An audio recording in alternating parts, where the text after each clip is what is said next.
Bruce Lee fought a 90-year-old Tai Chi master nobody believed 25 minutes he couldn't beat the Elder Section 1. The story that shook a legend. There is a story that has circulated through martial arts circles for decades. A story that gets dismissed almost every time it is told. A story so difficult to believe that most people who hear it for the first time respond with a polite nod and a quiet internal decision that whoever is telling it must be exaggerating, or confused, or perhaps inventing things entirely. The story goes like this. In 1967, Bruce Lee, 26 years old, arguably the most physically prepared human being alive at that particular moment in history, a man who had developed a martial philosophy so advanced it would eventually reshape the entire world of combat sports, found himself standing in a private courtyard in Hong Kong, trying with everything he had to land a single clean strike on a man who was 90 years old. For 25 minutes, he could not do it. Not because he was going easy.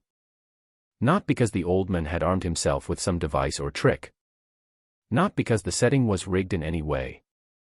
But because the elderly man standing before him had spent 7.5 decades developing a kind of sensitivity, a quality of awareness and direct response, that had elevated him beyond the point where conventional martial skill, even at the extraordinary level Bruce Lee possessed, could reach him. Now, before we go any further, you deserve complete honesty about this story. The encounter described in this video, the specific courtyard, the specific old master, the precise 25 minutes, exists in the realm of martial arts legend. It is the kind of story passed through oral tradition, the kind that cannot be verified with timestamps and signed witness statements. Martial arts culture throughout history has always carried these stories alongside documented fact. Some contain truth in their bones even when specific details remain unverifiable. Others are elaborations built around a kernel of something real.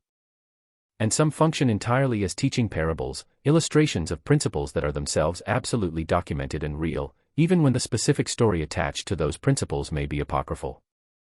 What we can say with complete confidence is this.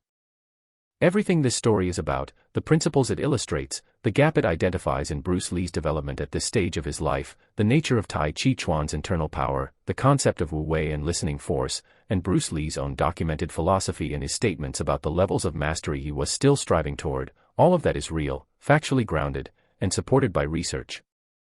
Whether this specific encounter happened exactly as described, we cannot confirm. What we can say is that it describes something that could have happened, that speaks to genuine principles, and that illustrates an evolution in Bruce Lee's thinking during exactly that period of his life. With that context clearly established, let's actually tell this story. Because even as a story whose precise details live in legend rather than documented history, it is extraordinary. And what it points toward is even more extraordinary than the story itself. The year is 1967. Bruce Lee is 26 years old and living in Los Angeles. He is managing the aftermath of his role as Kato in the Green Hornet television series, which ran its single season of 26 episodes from September 1966 through March 1967, and the constant restless work of developing what he would formally name Jeet Kune Do, the way of the intercepting fist. He is in peak physical condition, possessing the kind of functional speed and power that has not been matched and documented in quite the same combination in any other martial artist before or since. He has tested himself in real confrontations, not just exhibitions. He is not a man who traffics in untested theory. And yet something is beginning to nag at him. Something that doesn't have a name yet. A feeling that the framework he has built, efficient, direct, scientifically structured, devastatingly effective, might still be operating within a limitation he cannot fully see because the limitation is built into the very structure of the framework. He has eliminated wasted motion. He has cross-trained across disciplines with ruthless pragmatism. He has rejected rigidity in favor of fluid adaptation. He has done everything his extraordinary analytical mind has directed him to do. But he has not yet fully confronted the gap between thinking and responding. Between intention and action. Between the brilliance of his mind and the measurable way in which that mind's involvement in producing movement actually introduces a delay, however small, however compressed, that a practitioner of a different approach has spent a lifetime learning to eliminate entirely. The story says he went to Hong Kong that year. The story says he was introduced through the dense web of connections linking martial artists in that world to an old man in a private courtyard in the Kowloon district who had been practicing Tai Chi for more than 75 years. And the story says that Bruce Lee, the man who would become the most celebrated martial artist in cinema history, the man whose movements were literally too fast for standard film cameras, threw hundreds of strikes at this old man over 25 minutes and did not connect with a single one. Section 2. The making of Bruce Lee. From Hong Kong streets to global icon. To understand why that story matters so deeply, you need to understand who Bruce Lee actually was by 1967. Not the pop culture symbol. Not the movie character. The actual human being with a documented history. Bruce Jun Fan Lee was born on November 27, 1940, in San Francisco, California, in the hour of the dragon and in the year of the dragon according to the Chinese zodiac, a detail his mother considered significant and which would inform his Chinese screen name, Li Xiu Lung, meaning Li the Little Dragon. His father, Li Hoi Chen, was one of Hong Kong's most celebrated Cantonese opera actors, on an American touring engagement at the time of Bruce's birth. The family returned to Hong Kong when Bruce was 4 months old, and it was there, in the dense and volatile neighborhoods of Kowloon, that he would grow up. The Hong Kong of Bruce Lee's childhood was a place under multiple pressures. A British Crown colony absorbing waves of refugees fleeing the mainland after the Communist Revolution, it was overcrowded, economically stratified, and divided by gang rivalries. Young Bruce, despite growing up in relative privilege, his mother's family, the Ho Tungs, were among Hong Kong's most powerful clans, was fully immersed in the street culture of his generation. He fought often. And he lost often enough for it to matter to him. His first formal martial arts training came through his father, and this detail is critical to everything that follows. Li Hoi Chen was a practitioner of Wu-style Tai Chi Chuan. Tai Chi. The very art that Bruce Lee would later, in his early development, somewhat dismiss as a slow exercise for elderly people in parks. His father practiced it seriously, and the young Bruce received the fundamentals of the art beginning around age 7, practicing Wu-style forms and absorbing the basic Taoist philosophy that underlies the entire system. He always maintained in later years that Tai Chi principles had influenced his thinking about martial arts throughout his life, both as an actor and as a practitioner.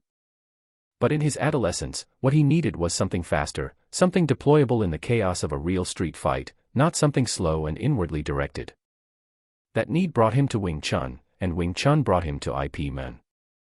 In 1954, when Bruce was around 13 years old, his friend William Chung introduced him to the Wing Chun school run by Grandmaster IP Man in the Yau Ma Ti district of Kowloon.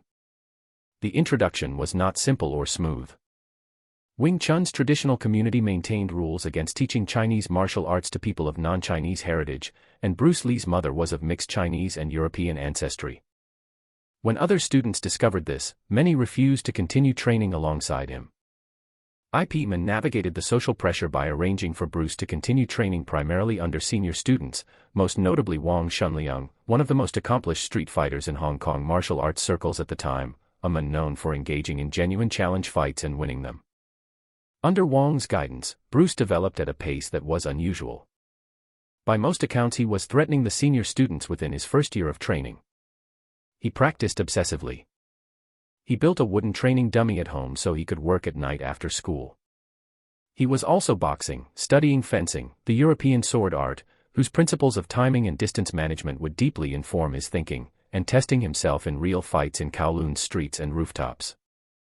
In 1958, he won Hong Kong's school's boxing championship, defeating the previous champion in the final. That same year, a rival school challenged IP Man's school to a rooftop confrontation and Bruce participated with characteristic intensity. Then his mother, concerned enough about his escalating street activities, he had beaten the son of a triad family seriously enough that police became involved, arranged for him to leave for America in 1959. He arrived in Seattle at 18 years old carrying more than a decade of accumulated training. Years of Wing Chun, foundational Tai Chi from his father, boxing, fencing, and a street-tested understanding of what worked under pressure. He enrolled at the University of Washington to study philosophy, a choice that would prove enormously significant, and began teaching martial arts, naming his evolving approach Jun Fan Gung Fu. He attracted a diverse group of students, many of them non-Chinese, and this willingness to teach across racial lines put him directly in conflict with the more traditional segments of the Chinese martial arts community in the Bay Area. By 1964, that conflict reached a direct confrontation in Oakland, California. The Chinese martial arts community sent a representative to challenge Bruce. Stop teaching non-Chinese students, or fight for the right to continue. The representative was Wang Jackman, a highly skilled young martial artist accomplished in Xingyiquan, Northern Shaolin Kung Fu, and Tai Chi Chuan, a direct student of Master Ma Kin Feng. What happened in that private confrontation behind locked doors in Bruce's Oakland school has been debated for more than 60 years, with accounts so contradictory that the truth may never be fully recoverable. Bruce's wife Linda described a decisive victory in about 3 minutes. Wang Jackman and the Tai Chi practitioner William Chen, who witnessed the fight, both described a 20 to 25-minute contest with no clear winner, ending because Bruce became winded. Researcher Rick Wing compared the contradictory accounts to the film Rashomon, the same event described from perspectives so different they resist reconciliation. What everyone agrees on is what came after. Bruce Lee was changed by the experience. He described to Black Belt magazine a fight in which he had chased his opponent, kept punching at the back of his opponent's skull until his own hand swelled, and concluded that Wing Chun was insufficient for what he needed. Linda described a period of dramatically escalated training following the fight, with Bruce always conditioning some part of his body. The development of Jeet Kune Do accelerated sharply. Whatever happened in that Oakland room, Bruce Lee emerged convinced that he had real limitations left to address. By 1966, he was Kato in the Green Hornet, moving so fast that film crews initially could not capture his movements at standard frame rates. By early 1967, he was formally developing Jeet Kune Do, operating at a level that placed him in a category essentially his own. And yet, according to the story, he was about to be shown a gap that all of this had not yet closed. Section 3. Tai Chi Chuan, the hidden art that defies common sense. To understand what allegedly happened in that Kowloon courtyard, you first need to understand what Tai Chi actually is at its deepest level. Not the version most people have seen, the slow, graceful movements performed by practitioners in city parks around the world. The full, documented martial art. The full name is Tai Chi Chuan, sometimes written Tai Chi Chuan. Tai means supreme or ultimate. Chi means boundary or polarity. Quan means fist, or boxing. Together, the name points towards something like the supreme ultimate fist, a method of movement and combat rooted in the concept of Taiji, the supreme ultimate polarity from which all existence arises in Chinese cosmology. The art's documented roots reach back at least to the Qin village in Hunan province during the late Ming dynasty of the 17th century, where a retired military general named Chen Wangting integrated his battlefield experience, his martial arts knowledge, and the philosophical principles of yin and yang into a combat system unlike anything that had preceded it. From its origin, Tai Chi Chuan was designed for fighting. The slow practice forms that make it look meditative to outside eyes are not the art's finished expression, they are a training methodology, a way of teaching the body and nervous system something that cannot be learned quickly. The slow practice is the forge. What it is forging only becomes visible at speed. The core principle at the heart of Tai Chi combat is one that feels almost impossible to accept when you first encounter it, and that requires years of dedicated practice before the body can actually embody it rather than merely understand it intellectually. The principle. Do not meet force with force. When force comes at you, do not resist it, do not block it head-on, do not absorb it through brute strength. Receive it, yield to it, redirect it, lead it into emptiness. The famous Tai Chi maxim expresses this as 4 ounces deflects 1,000 pounds. Not 4 ounces of direct resistance against 1,000 pounds of incoming force. 4 ounces applied at exactly the right angle, at exactly the right moment, to redirect 1,000 pounds of force harmlessly into empty space. The lever principle of physics, applied with such sensitivity and precision that it appears supernatural to an observer who doesn't understand the mechanics. The Taoist concept underlying all of this is Wu Wei, often translated as non-action, more precisely understood as effortless action, action without excess effort. Action that does not fight against the natural flow of what is actually happening. A master of Wu Wei in martial application does not decide to move and then move. They perceive the incoming movement and their body responds in the same instant, without the gap that conscious decision-making creates. The movement arises directly from perception, bypassing the interpreting, deciding, directing part of the brain. This sounds like mysticism until you understand the neuroscience underneath it. The human nervous system has response pathways that bypass the conscious mind, what neuroscientists call subcortical reflex pathways. When you pull your hand back from something very hot before you consciously register the pain, that is this pathway in action. Advanced Tai Chi training, through decades of a specific two-person practice called pushing hands, Tue Shou in Chinese, builds exactly this kind of bypassed, direct response sensitivity to the earliest possible signals of an incoming physical interaction. Pushing hands develops what is called ting jing, listening power, or listening force. Not listening with the ears. Listening with the skin, the joints, the soft tissue, developing the capacity to feel the direction, momentum, and intention of another person's movement through the lightest possible physical contact, often before that movement has become visually apparent. The practice involves maintaining light, sensitive contact with a partner and learning, through thousands of hours of repetition, to detect the subtlest shifts in weight, intention, and momentum, and to respond with redirecting or unbalancing force before the opponent's technique has fully committed. Research examining advanced internal martial arts practitioners has documented measurable physiological differences in how their nervous systems process and respond to incoming stimuli. Studies at institutions researching sports science have found that advanced internal martial arts practitioners can disrupt an opponent's balance with forces as small as 30 to 40 grams when applied with precise timing and direction at structurally vulnerable moments, a physical reality underlying the 4 ounces deflecting 1,000 pounds principle. Neuroimaging studies on long-term pushing hands practitioners show enhanced connectivity in brain regions related to somatosensory processing and body awareness compared to control groups. This is not mystical. This is documented, measurable, biological change produced by decades of very specific training. And the key insight, the one that makes a story about a 90-year-old outmaneuvering a 26-year-old at his physical peak more believable, not less, is about time. The time required to develop this capacity to its highest levels is genuinely long, not because the tradition is deliberately obscure or wants to seem mysterious, but because the nervous system adaptations involved genuinely do require decades of sustained, specific practice to reach their fullest expression. A practitioner who has spent 75 years in this training has decades of those neural pathways carved progressively deeper and more precise, until the responses operate completely below the level of conscious thought. The result, in a master at this level, is something that looks impossible to an outside observer. The master seems to be barely present in the confrontation, barely moving, while every attack directed at them evades its target by margins that seem impossibly precise. They are not blocking. They are not dodging in the conventional sense.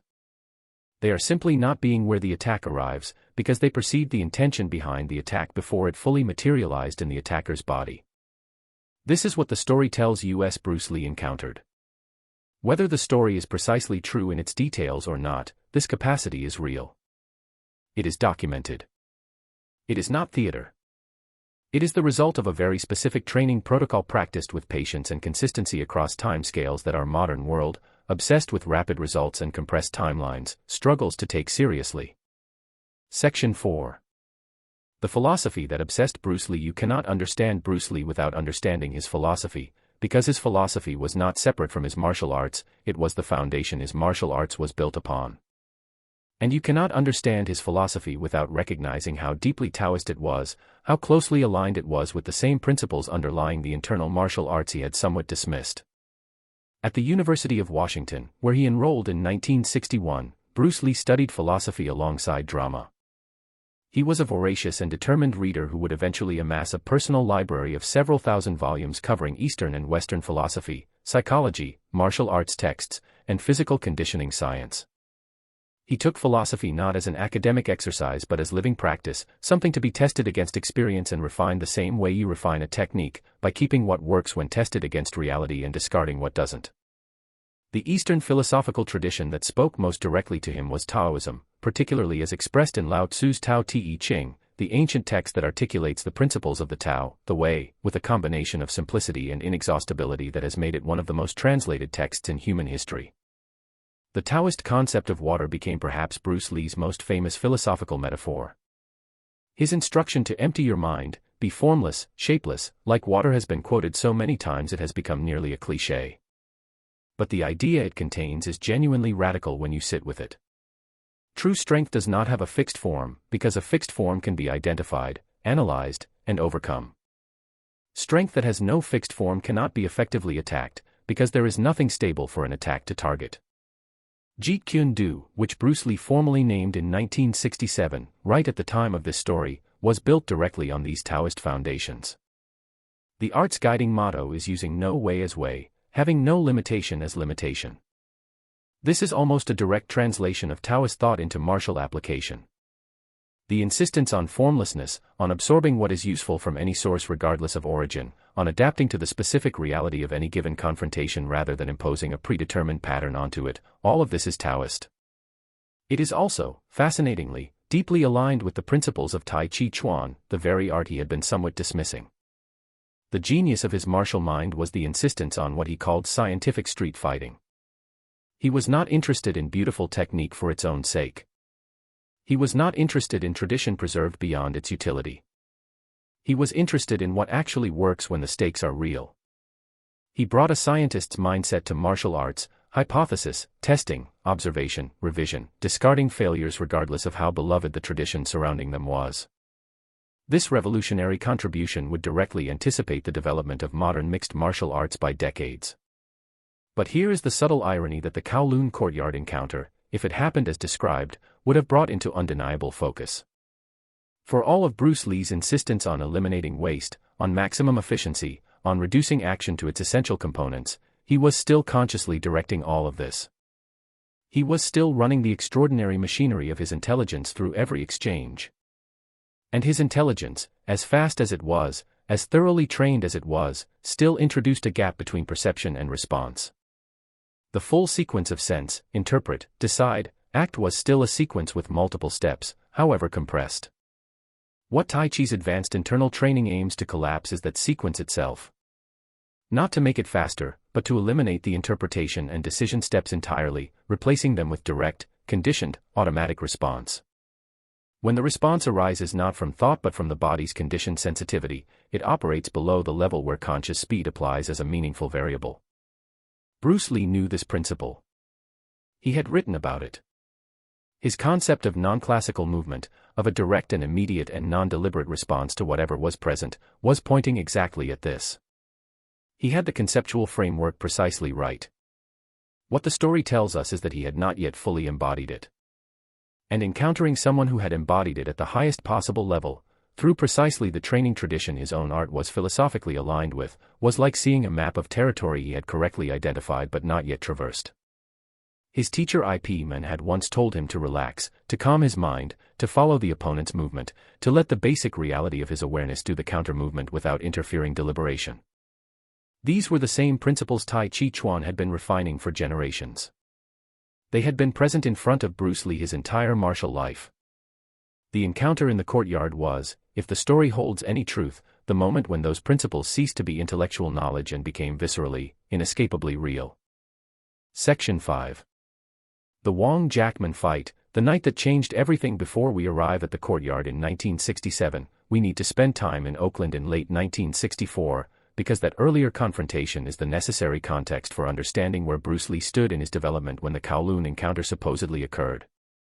The fight between Bruce Lee and Wong Jackman is one of the most debated confrontations in martial arts history. Witnessed by perhaps 7 to 13 people, accounts disagree even on this, fought in private behind locked doors in a former upholstery workshop on Broadway Avenue in Oakland that Bruce had converted into his school. It left no recording and produced witness accounts so contradictory they seem, in some cases, to describe different events entirely. Rick Wing, who trained under Wong Jackman and wrote the most comprehensive account of the fight, compared the conflicting narratives to Akira Kurosawa's Rashomon, a single event described from perspectives so different they resist resolution. Wong Jackman was born in 1941 in Hong Kong and had arrived in San Francisco in the early 1960s. He was a direct student of Master Ma Kin Feng and was accomplished in Xingyiquan, Northern Shaolin Kung Fu, and Tai Chi Chuan. He was 23 years old at the time of the fight, the same age as Bruce Lee, lean and serious in his practice. He would go on to teach martial arts in the Bay Area for nearly 5 decades before retiring, training students with a quiet dedication that kept him largely unknown to the public even as Bruce Lee became the most famous martial artist in the world. The circumstances leading to the fight are disputed. The most common account, supported by Bruce Lee's own statements and Linda's book, was that the Chinese martial arts community issued a challenge. Stop teaching non-Chinese students, or fight. According to this version, if Bruce lost, he would close his school. Wong's own account and those from the San Francisco community tell a different story, that the fight was more a response to Bruce's public criticisms of traditional styles at martial arts demonstrations, including a presentation at a Chinatown theater. Bruce's wife Linda described a fight lasting about 3 minutes with a decisive victory for Bruce. Wong Jackman and the Tai Chi practitioner William Chen, who accompanied Wong and witnessed the fight, both described a 20 to 25-minute contest with no clear winner, ending because Bruce became winded. William Chen noted that Wong had made a pre-fight commitment not to use his most dangerous Northern Shaolin kicking techniques out of concern for causing serious injury. What everyone agrees on is what came after. Bruce Lee described to Black Belt magazine a fight in which he chased his opponent and kept punching at the back of his opponent's skull until his own hand swelled from hitting hard bone, and said this had made him realize Wing Chun was insufficient. Linda described months of dramatically intensified training. The development of Jeet Kune Do accelerated. Whatever happened in that Oakland room, Bruce Lee emerged convinced that he had real work still to do. This is the essential context for 1967. In the 3 years between the Oakland fight and the alleged Courtyard encounter, Bruce Lee had done enormous, relentless work. He was meaningfully more dangerous and refined in 1967 than he had been in 1964. And yet the story places him in a Kowloon courtyard, 25 minutes into an encounter with a 90-year-old, still unable to make contact. Section 6. The encounter in the courtyard. What really happened? The courtyard, as the story describes it, was the kind of space that accumulates presence through years of concentrated practice. Stone walls weathered by monsoon seasons. A small pond where koi moved in slow patterns. Bamboo at angles that spoke of careful cultivation over many years. And a flat practice area in the center where the stone had been worn smooth by the feet of generations of students. The old master stood in the center of that space with perfect upright posture, unusual for someone 9 decades into life, and a quality of stillness that was not inactivity but something more like total readiness without urgency. His guard was non-existent. No defensive posture. No visible preparation. He looked, as the story puts it, like someone waiting for a bus rather than someone preparing to face a man widely regarded as one of the most dangerous unarmed fighters alive. Bruce Lee's first hesitation was genuine. The man was 90 years old, frail in appearance, with bones that looked potentially fragile. The ethics of attacking him with real intent posed themselves immediately. The old master read this hesitation accurately and named it. You are seeing what you expect to see, not what is actually present. Your expectations have created a veil between you and the reality in front of you. This is the first lesson. Bruce threw a strike at perhaps 60% capacity, fast enough to be real, restrained enough to stop if the old man couldn't respond. His fist traveled toward the target in a straight line. The old man was not there. His body had moved, if moved was even the right word, perhaps 2 inches to one side. The punch passed through empty air. The old man's expression had not changed. His breathing was still even. He looked as if he hadn't moved at all, as if the punch had simply missed on its own. The story describes the next several minutes as Bruce escalating through combination attacks, different angles, feints designed to set up actual strikes, footwork patterns intended to disrupt the old man's positioning. None of it connected. The old man moved with what the story calls impossible economy, the smallest possible adjustment of position, always exactly sufficient, never wasteful. He wasn't blocking the attacks. He wasn't meeting them with force. He was simply not being where they arrived. After about 15 minutes, having thrown what the story estimates as hundreds of techniques using everything he had developed from Wing Chun, boxing, fencing, and his own evolving philosophy, Bruce stepped back, breathing harder from focused effort than from physical exhaustion, and asked the question that the entire encounter had been building toward. How are you doing this? I cannot see a telegraph. I cannot find a pattern. What am I missing? The old man walked to the edge of the courtyard and sat down, gesturing for Bruce to join him. What followed was a masterclass in the philosophy of internal martial arts, delivered in plain language that cut through decades of mystical vagueness around these principles. Before any technique you throw, the old man explained, your body makes preparations. Weight shifts. Specific muscles engage in a sequence particular to that technique. Breathing changes. Eyes focus. These preparations happen in the milliseconds before your strike launches. I am not reading your mind. I am reading your body. Because I have spent 75 years training to perceive these preparations at their earliest possible stage, I can begin responding to your intention before your technique has fully committed. To you it feels as if I am predicting the future. I am only perceiving information that is already present in the moment, at a level of subtlety that most people never develop the capacity to access. And then he described the response itself. When I perceive your intention, my body moves automatically, before my conscious mind has interpreted what my senses are detecting. You are operating with a delay, however compressed your training has made it. You sense something, interpret it, decide on a response, act. Even with your extraordinary speed across all of those steps, the sequence still exists. I have, after 75 years, eliminated the middle steps. I sense and I respond. Direct, without interpretation, without decision. And then the economy of movement. Why move 10 inches when 2 inches achieves the same result? Every unnecessary movement is wasted energy, and for someone of my age and physical resources, efficiency is not a preference. It is the only way any of this is possible. I cannot match your strength or speed in any direct confrontation. I do not need to. I only need to reliably not be where your strength and speed arrive. Bruce Lee sat with this in silence for several minutes. His analytical mind was working through the implications. Everything the old man had described aligned with his own philosophy. The elimination of waste. Maximum efficiency. Formlessness. Direct response. He had been working toward all of this. But he had been working toward it as a set of principles to apply consciously, through his extraordinary intelligence. What the old man was describing was a level beyond conscious application, a level at which the principles had become so deeply conditioned that they no longer required the conscious mind to invoke them. They simply happened. He asked, "Can this be taught?" The old man studied him. "Why do you want to learn?" "Because you have shown me something I didn't know existed. A limitation in my understanding that I cannot unsee now that I am aware of it. I have spent years pursuing efficiency, eliminating waste. But I've been operating within a framework that assumed conscious decision-making was the fastest possible response. You've demonstrated that assumption is false. There is another level. I want to understand it." "Good answer," the old man said. "Not I want to be the best.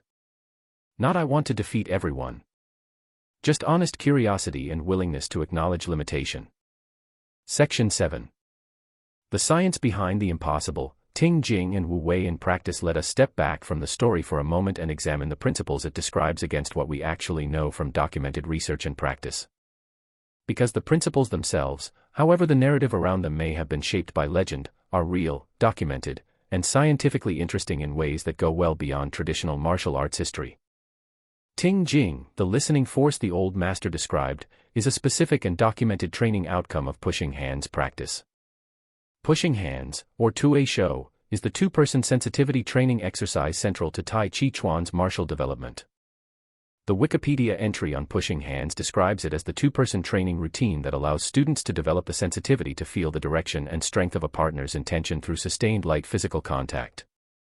Research studying long-term pushing hands practitioners has documented measurable neurological changes in how their somatosensory cortex processes incoming information. Neuroimaging studies show enhanced structural and functional connectivity in brain networks related to attention, interoception, and somatic awareness. This is not esoteric. It is what decades of a very specific training protocol does to the nervous system. The practical result of these changes is a reaction time that operates through different neural pathways than the conscious, deliberate responses that even highly trained conventional fighters rely upon. The subcortical reflex pathways, the ones that allow a response to incoming information before the conscious mind has processed it, are genuinely faster than the cortical pathways that conscious decision-making uses. Neuroscience estimates the difference at roughly 100 to 200 milliseconds. In a confrontation operating at the speeds that advanced martial artists work at, this gap is not trivial. It is operationally significant. Bruce Lee himself understood this intellectually and had written about it. His description of the ideal fighter, operating without the interfering deliberation of the conscious mind, was pointing directly at what Tai Chi's internal training was designed to build. In his notes published posthumously as the Tao of Jeet Kune Do, he wrote about the importance of a kind of no mind, an empty, present, directly responsive state that does not filter incoming reality through preconceptions or planned responses. He knew what it was. He was working toward it through his own training methodology. What he had apparently not yet fully encountered was someone who had arrived there through a different, older, and in some ways more directly targeted training path. The principle of Wu Wei, effortless action, is also more precisely understood than the mystical framing often given to it would suggest. Modern sports science and performance psychology describe the same phenomenon in different language. Psychologist Mihai Csikszentmihalyi's research on flow states, a condition of complete absorption in which conscious deliberation gives way to automatic, fluid response, documents exactly this phenomenon across elite performers in every domain, from athletics to music to surgery. Elite performers describe reaching levels of skill at which conscious decision-making actually impairs rather than improves performance, at which the best results come from training the system so thoroughly that it operates without conscious direction. This is not metaphysics. It is documented human performance at its highest levels. What makes Tai Chi Chuan's approach to this state unusual is the specific training methodology designed to develop it through physical contact with another person rather than through individual performance. Pushing hands requires a partner, and the entire point of the practice is developing sensitivity to another person's physical intentions through touch. It is, in the language of neuroscience, a decades-long program of refining somatosensory and proprioceptive systems to operate at a level of sensitivity that most people's nervous systems never reach. The 4 ounces deflecting 1,000 pounds principle is also physically precise rather than metaphorical. Research from sports science institutions studying internal martial arts practitioners has documented that skilled practitioners can disrupt an opponent's balance with forces in the range of 30 to 40 grams when applied with precise timing and direction at structurally vulnerable moments. This is the lever principle of physics applied with extreme sensitivity and precision. It is a real mechanical phenomenon, not a claim that defies physics. The reason these principles require decades to fully embody, the reason an old man who has practiced them for 75 years possesses them at a level a young man of extraordinary talent cannot match despite all his other advantages, is that the nervous system adaptations are genuinely time-intensive. You cannot compress this development the way you can compress strength or speed with intensive training protocols. The sensitivity develops through accumulated repetitions of the most light and subtle perception possible, and each repetition refines the relevant neural pathways slightly further. After 75 years of daily practice, those pathways represent qualitatively different capability, not just a quantitative edge. This is the science behind the story. The story dresses it in the language of legend, in a specific place and specific people and dramatic narrative. But the principles it illustrates are documentably real. And the fact that Bruce Lee himself was working toward these exact principles through his own philosophical and practical development makes the story not just plausible but almost inevitable, that he would eventually encounter their fullest expression in someone who had arrived there through the ancient tradition he had been absorbing and reinterpreting his entire life. Section 8. How the encounter changed Bruce Lee's path. The story does not describe a moment of catastrophic defeat. It describes a moment of profound education. This is perhaps the most important thing to understand about what the encounter in the courtyard meant for Bruce Lee's development. Bruce Lee was not a person who treated the discovery of his own limitations as a personal attack or a reason for defensiveness. This is documented in his actual philosophy, in his actual statements, in the entire approach that made Jeet Kune do what it was. He had famously said that you cannot learn if you believe you already know everything. His entire system was built on the principle of honest self-assessment, of testing, of discarding what doesn't work regardless of how invested in it you've become. The encounter in the courtyard, as the story tells it, was not the kind of experience that breaks someone like Bruce Lee.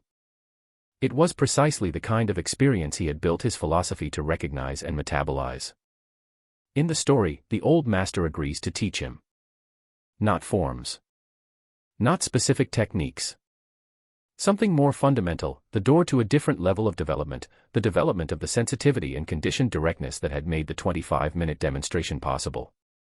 The training described involves pushing hands practice, two-person sensitivity work with hands maintaining light contact, learning to feel intention through that contact. Movements practiced at speeds so slow that outside observers would consider them a waste of time. Thousands of hours of the specific, quiet, undramatic repetition that carves deeper the neural pathways that eventually produce something that looks, from the outside, like impossibility. The story says Bruce Lee visited this courtyard twice a week for 3 years, continuing the work until the master died peacefully in his sleep at age 93. And it says that people who trained with Bruce Lee in this period noticed changes that they struggled to articulate precisely. His techniques remained recognizably his own. His speed and power did not diminish. But something in the quality of his movement had shifted. He was evading attacks with smaller movements. He was reading patterns earlier in their development. His sensitivity to an opponent's intentions had sharpened noticeably. He had begun, in some measure, to embody what the old man had been teaching him. Whether the specific story is true in its details or not, we know that the documented Bruce Lee of the late 1960s and early 1970s was meaningfully different from the Bruce Lee of the mid-1960s. The philosophical development was real and documented. Jeet Kune continued to evolve. The integration of Taoist principles deepened across his writing and teaching. His concept of non-classical movement, of direct non-deliberate response, of using no way as way, these ideas became progressively more refined and more central to what he was teaching and writing in this period. He was also, in these years, building the film career that would transform global culture's relationship with martial arts.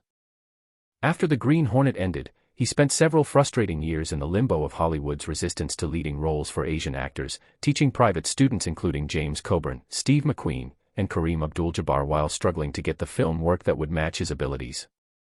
When he finally returned to Hong Kong in 1971 and discovered, to his own surprise, that he was already famous there, The Green Hornet had aired as the Kato Show and been a massive success, the film career that had been blocked in America opened with extraordinary speed. The Big Boss in 1971.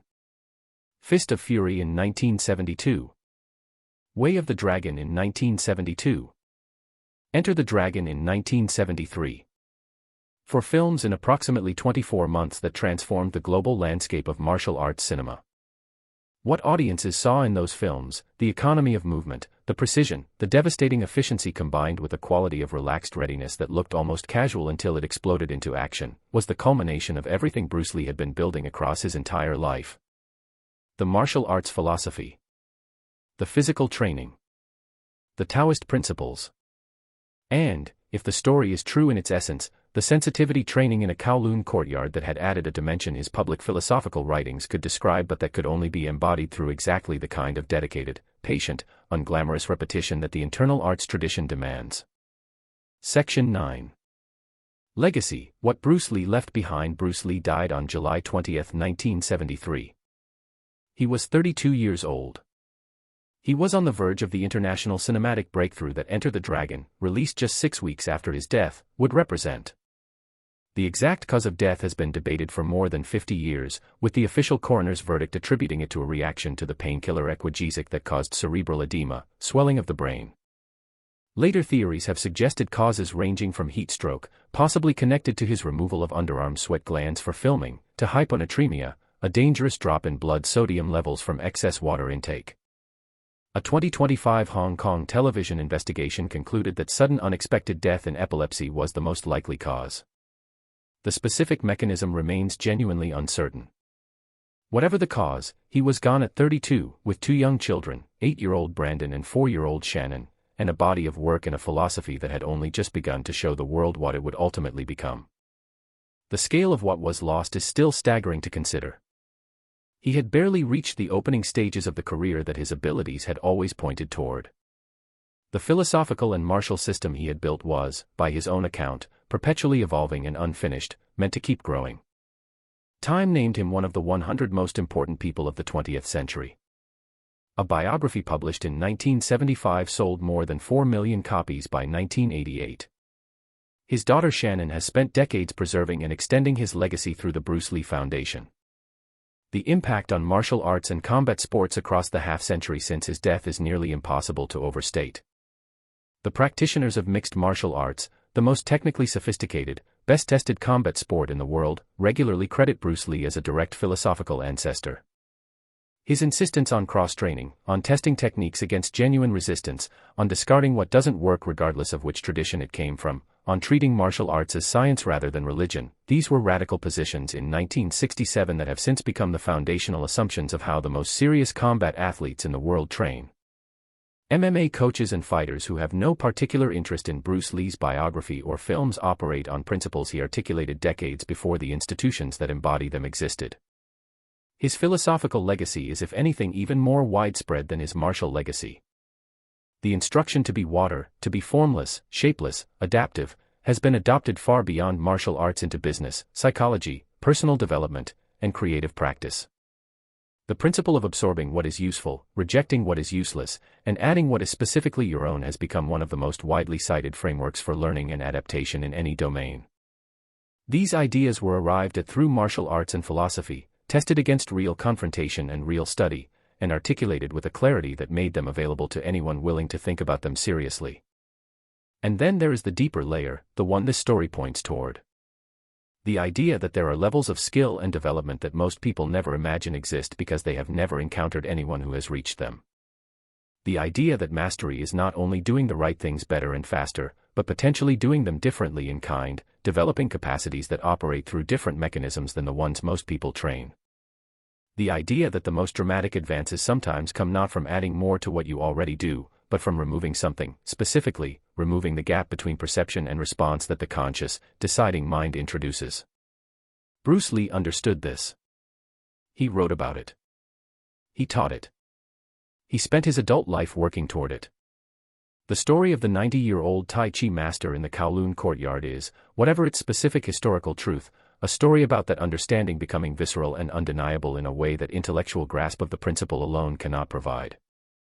It is a story about Bruce Lee encountering the full depth of what his own philosophy was pointing toward, embodied in a human being who had arrived there by a different path, one that was in many ways older and more direct than the one Bruce was traveling.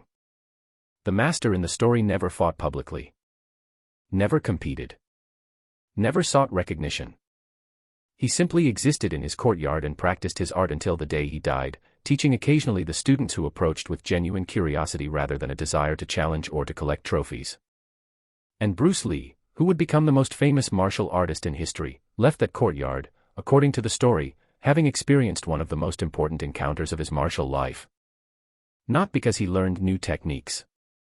The old man barely taught him any specific techniques. But because he was shown, undeniably, that mastery has levels most people never imagine. That efficiency has depths that require lifetimes to fully explore. That sometimes the greatest power comes not from doing more, but from removing everything extraneous until what remains, refined to its pure essence, is more than enough. Be water, my friend. Empty your mind. Let the basic reality of your awareness do the work without interfering deliberation. He had been saying it all along. In that courtyard, if the story holds any truth, he finally felt what it fully looked like in another human being. Section 10.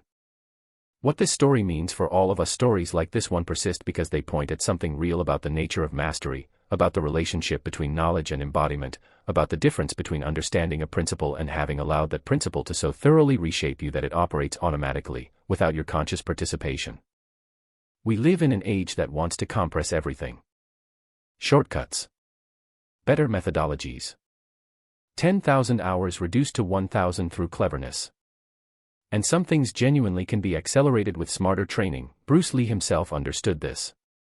His approach to physical conditioning was years ahead of his time in its use of cross-training, interval conditioning, and deliberate practice principles. But the old master in the courtyard was pointing at something that genuinely cannot be compressed past a certain point. The nervous system adaptations that make Ting Jing possible at its highest levels are built through a process that operates on its own timetable. You cannot force the nervous system to develop its most refined sensitivities in 3 years that only come after decades of the right kind of practice. This is not a failure of imagination or a limitation of methodology. It is the nature of a specific kind of biological development. Some things grow slowly, and their slow growth is part of what makes them what they are. There is something humbling and also deeply comforting in this. Humbling because it punctures the fantasy of mastery on a compressed timeline. Comforting because it means that decades of honest, consistent work in the right direction genuinely do produce something qualitatively different, not just quantitatively more. The 90-year-old in that courtyard was not simply better at the same things a skilled young fighter was doing. He had arrived somewhere different. He was operating in a different register, doing something different in kind, not just in degree.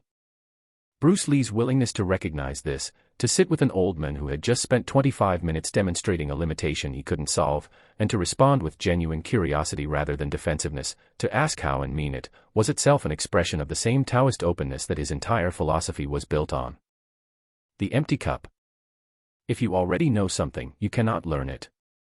The willingness to be a beginner, even when you are already exceptional, is not humility as performance. It is the actual prerequisite for reaching levels beyond where you currently stand. This is what the story leaves us with. Not a competition.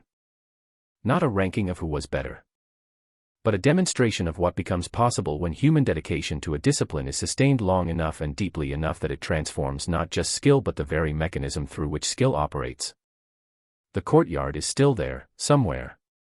The principles are still teachable. The path is still walkable. Be water. If this story moved you, if the principles it points at sparked something, please take a moment to like this video and subscribe to the channel. We are here for the real stories, the hidden moments, the philosophical depths of martial arts legends that usually get buried under spectacle and mythology.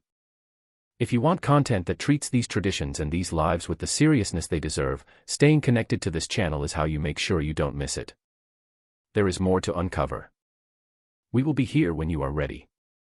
Script for Bruce Lee. The Hidden Legacy. Note on sourcing. All factual claims regarding Bruce Lee's life, training history, Wing Chun lineage under IP Men, the Wong Jackman fight, the philosophy of Jeet Kune Do, Tai Chi Chuan history and principles, Ting Jing, Wu Wei, Pushing Hands, Tuei Shou, and Bruce Lee's death are based on documented historical sources including Wikipedia, Bruce Lee Foundation materials, biographies, and sports science research.